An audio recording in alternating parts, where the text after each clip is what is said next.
are here, and that is fantastic because we are here as well. And without you, we wouldn't be doing this. So thank you. Hello, greetings, and a very warm welcome to you from Paul Rotherham. This is another edition of The Coaching Hour. It's available as not only video, hopefully you're watching it at the moment, but also as a podcast. And we'll give you all of those details a little bit later on. It's a pleasure to have you here. This show brought to you in partnership with Coaches Network South Africa. Allow me to introduce the core team of The Coaching Hour, and that is Marika and Mary, who have joined us, risen and shone nice and early. It's a very cold morning, and our guest is going to be the perfect guest for a winter's morning. We'll tell you why in a moment. Hello, Marika. Hello, Mary. Hi, Paul. Hi, everyone. Lovely. Nice to have you with us, ladies. It's two guys and two girls for you today. And as I say, we are joined by, I think, probably the most appropriate guest for a cold winter. And that is a gentleman whose name is Falk Winter. And I'm not joking, we didn't make this up. The most appropriate name for a chilly August in South Africa. Marika, I'll let you do the introductions. Absolutely. Thank you, Paul. So yes, today we have an exciting guest because I think this is something that we all need. And Falk Winter is, I can call him the productivity coach. He's all about how to be productive, use your time more effectively. And he's got an amazing productivity course, which consists out of 12 modules or 12 strategies on how to be more productive. And he's going to share with us a few snippets of that. And today's title is How to Get in Charge of Your Time and Your Life. So I really look forward to the session because this is something that I truly need. So thank you, Falk, and welcome. Thank you so much. Thank you so much, Marika. Thank you, Paul. Yes, I hope you can all hear me. I'm glad to be here. Be excited how to get in charge of your time and your life. This is a course which started basically during the COVID time. You know, people got very frustrated and going home. So that's been running over 2 years.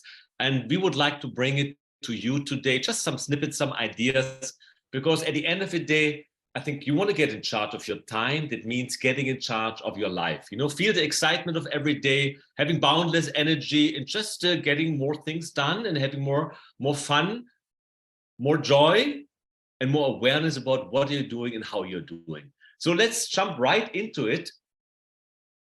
I want to encourage you also during the whole show, you know, have questions ready, you know, have comments and so on. Because why it is so important now, it's a secret to success, how to manage yourself. It's a misnomer, manage your time. You know, you may know, oh, time management, this kind of stuff. It's all in vogue. You cannot manage your time.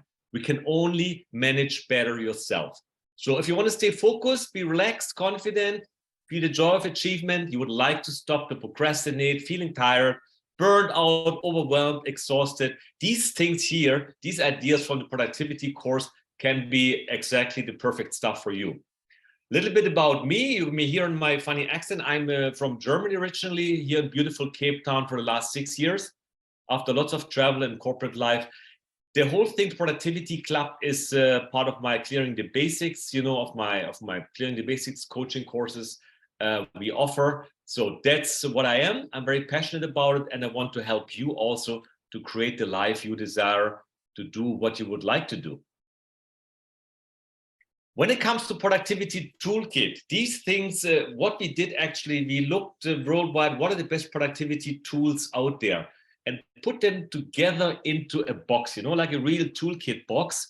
And the one of you who can watch what you're seeing here, it starts, you know, with the power tower, going over to habits, the 2.5 solution. What happens if you apply laser like focus, say goodbye to multitasking.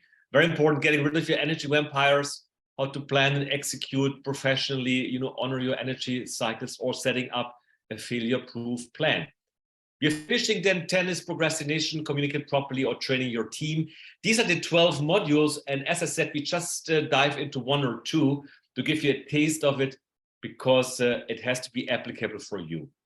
And I have to smile here, Falk, yeah, because that was truly spoken like a real German, yeah?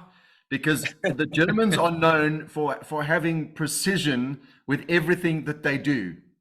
And there is no doubt, I'm looking here at the overview of this toolkit, you've literally got every nut, every bolt, every screw taken care of, and you know exactly what needs to go into that toolkit to make us more productive. So coming from a German, I think that you are definitely the best person to be teaching us how to do this. So that's awesome. Thank you, Paul. You know what's really important for me is when you talk about this coaching and stuff, there's a coach in every corner, guys. But we Germans, I hope we still have this reputation. It's about the results. And I really would like you to go into this information, not with the sense of, oh, I know this and I heard this before. That's not what counts, you know. It has to be a habit. It has to be an automatic activity we do. You know, it's not about knowing. I always say it's not even about applying it. It's about becoming it. So whenever we talk about now, and as I said, ask tons of questions. I want you to ask yourself, how well do I do this regularly, automatically, unconsciously, without thinking about it? And if you tell yourself, oh yeah, I do this anyway, then you're good. If you just say, I know, I should do it, but I don't do it, then we still have some work to do, okay? So the power tower, this is the first principle, how to build your power tower. I'm sure you heard about the Pareto principle, these 20-80%. And it's pretty scary, huh, guys? Because of course it means like 20% of your activities create 80% of your results. It also means vice versa. We're wasting 80% of our time. Pretty funny, no? We're wasting 80% of our time. So we better focus on these 20%. And there are two things I encourage, people always. You have to think about imperative tasks and important tasks. And imperative tasks are really the tasks with the high lifetime value. What I'm doing right now with you guys, it's not imperative, it's important. It's not imperative. When we come to imperative, we think about things like your inner work, your morning meditation or prayer, your exercise, your planning your day. That's imperative because it's high lifetime value. Important is the high monetary value or what we do, it's daily work. That's important. And let me ask you now a question regarding the difference between, people are still confused. What does it mean effective and what does it mean efficient? Tell me, any idea, what does it mean being effective or being efficient? Someone could be effective in getting the job done, but it could take them 10 times longer than it should. And so that would mean that they might be effective, but they're not efficient. Isn't efficient normally linked to time? Yep. Absolutely, very close, Paul. The thing is, being effective means, guys, doing the right thing. Many people are very effective doing the wrong thing. Oh, they're so effective scrolling their social medias, jumping from one thing to another one, getting distracted. They're very effective at it, so they're doing the wrong thing. And being efficient, of course, means doing the thing in the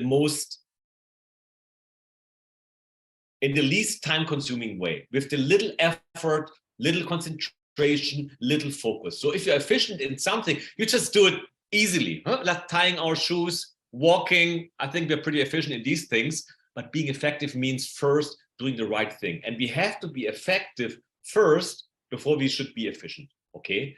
So the question now, of course, is for each one of us, what are your imperative and what are your important tasks? So what are your imperative with high lifetime value and what are your important tasks? And once we know this, we can move forward and we can make new decisions. So there's a tracking sheet, we can send it to you or you can do it yourself. Just track your day. I always tell my clients, track your activities on 3 consecutive days. Let's say Monday, Tuesday, Wednesday, every 15 minutes. What are you doing? And look at the pyramid here.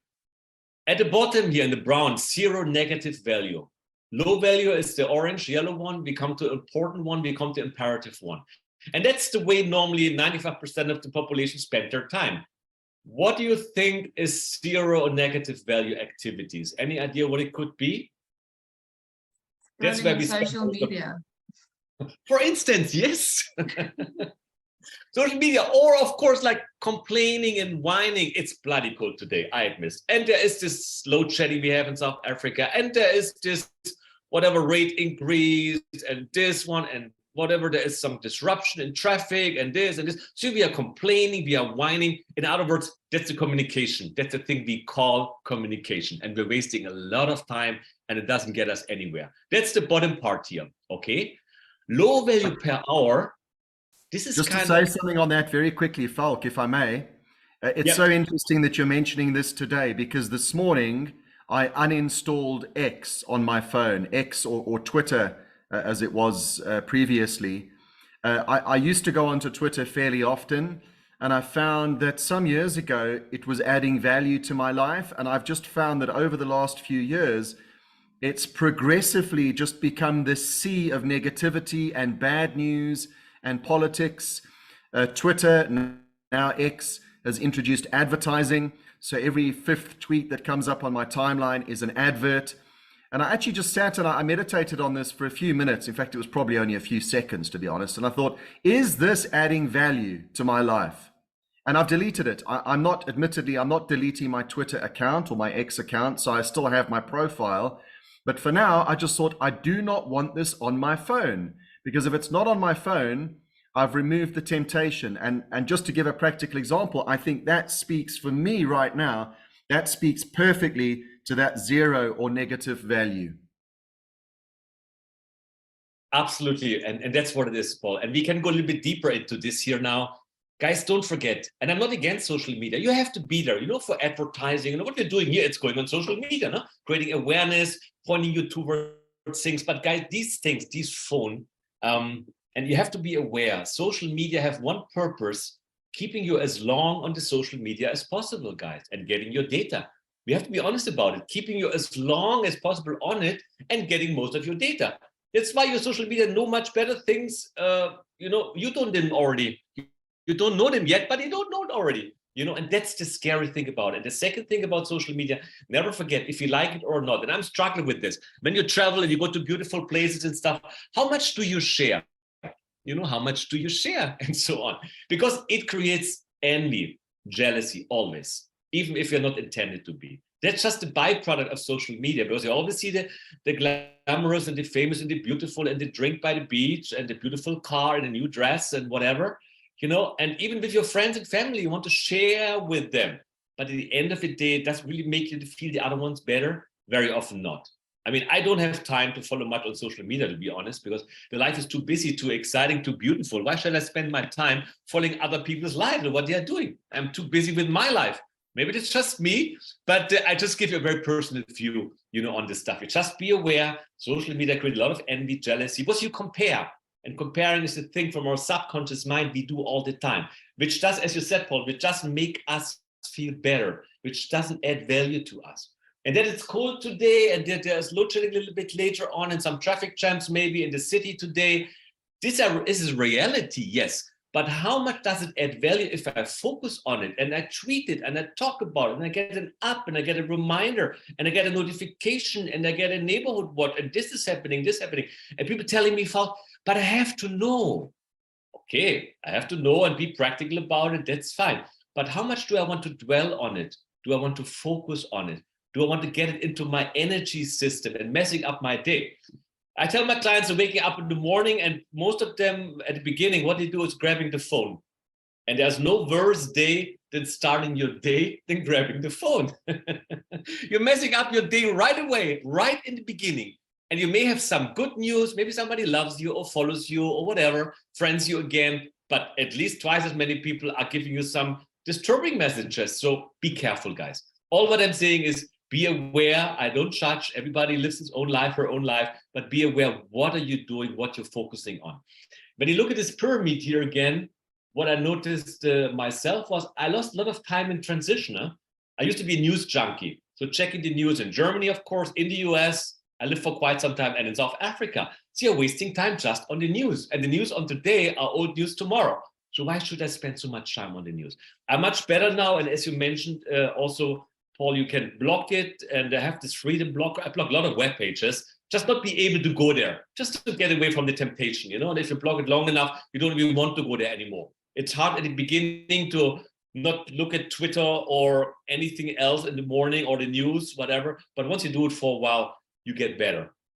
Maybe get a meditation app instead on it. It's so much more useful. Sorry, we got a little bit sidetracked here, but I think it was important. Let's go to the low value per hour.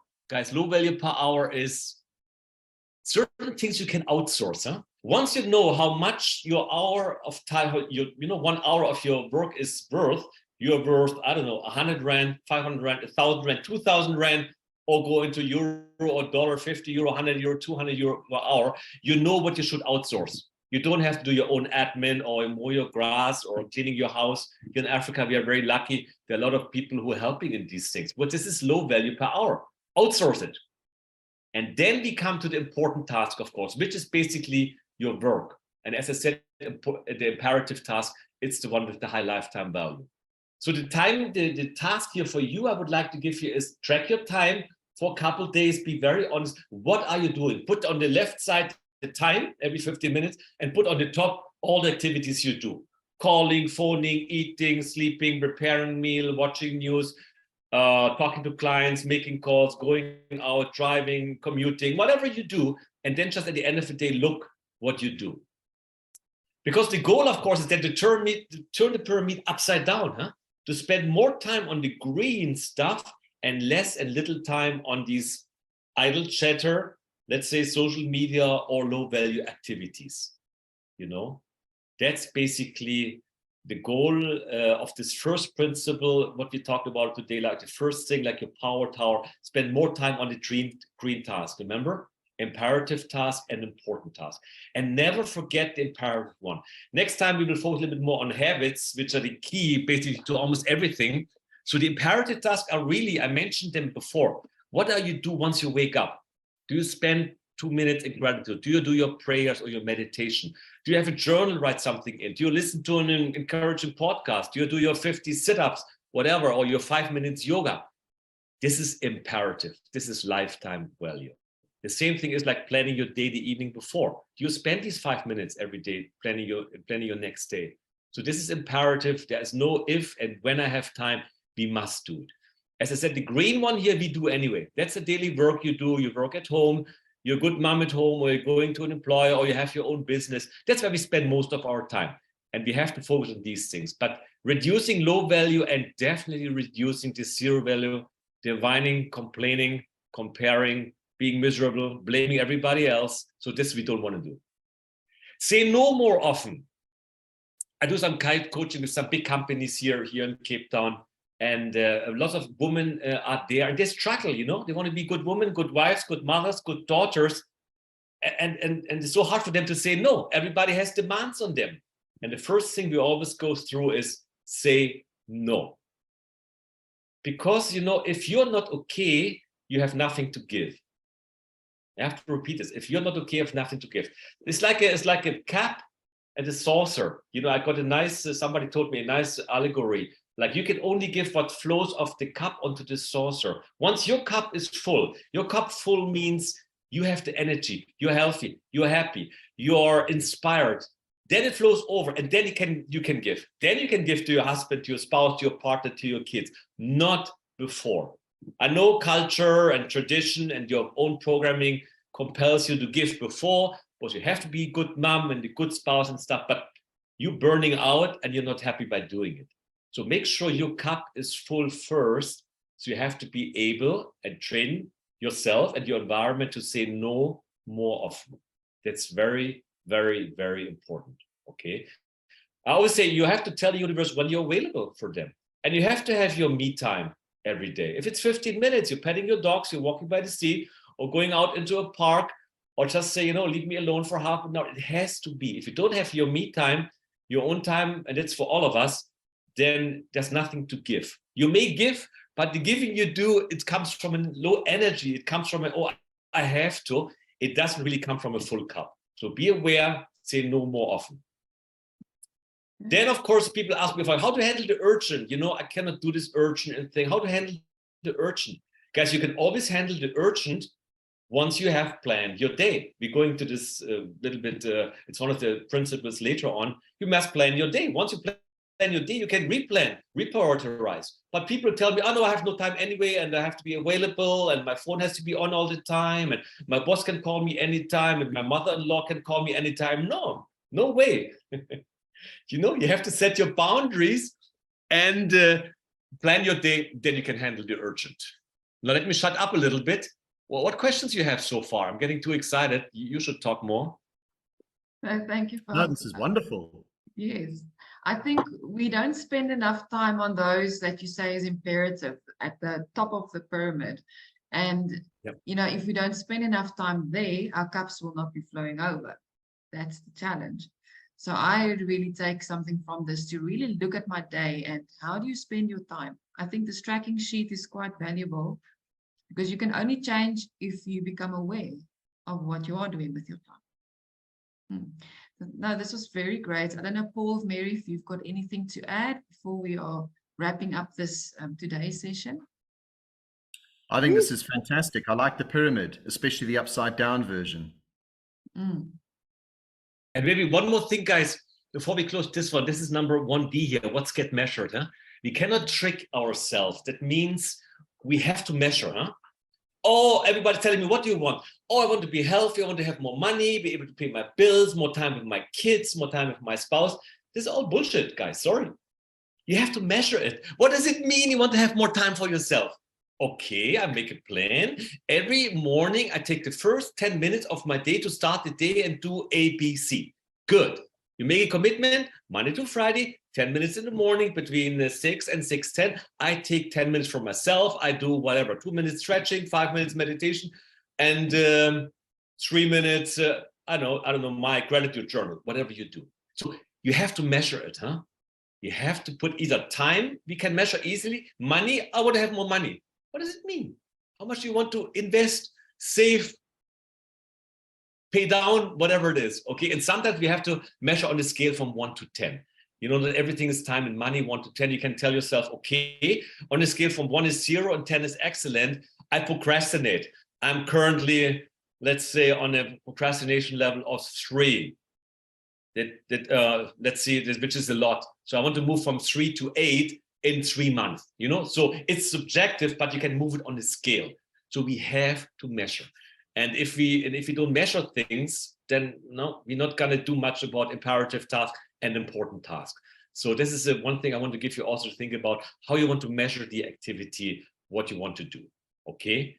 So that's all for me today for just for one of these principles, the power tower, the pyramid. Thank you very much, Falk. That is very valuable. And I like the way that you say you can measure tasks. I mean, I never thought about the concept to measure procrastination and how to improve it. But like you said, it's a concept.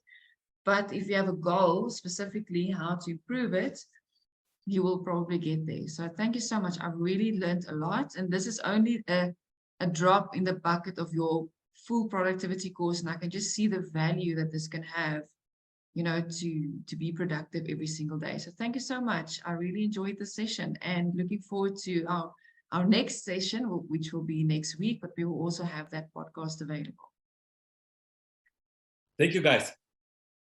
Falk, thank you. That was awesome. Thank you, Marika, for setting this up. I'm looking forward to next week. And now I'm a little bit sad, actually. Just before the session started, we were all discussing how we need to keep it short so that you can stay engaged and enjoy it. And I'm thinking, oh no, that was too quick. Now I've got to wait for the next one. But that's actually the aim, is to make sure that we are looking forward to the next one. So Falk, thank you very, very much indeed. I appreciate that. Mary, everything okay? You were quite quiet today. I'm a good listener. Thank you, Falk. I really, really enjoyed it. It made me think about the procrastination part, because that's a little bit of my flaw. I put things off because I'm busy with other things that aren't that important. So that's a good thing for me to track is the procrastination. And thank you for this. And thank you for being willing to share your knowledge and your, expertise. Thank you, Mary. You're very welcome. We go deeper into this stuff the next times. Okay, thanks. Wonderful. Thank you, team, and we'll look forward to your company. That's a wrap for this edition of the Coaching Hour, brought to you in proud partnership with Coaches Network South Africa. And do join us again for another edition next week, where Falk will be joining us. Thanks some more.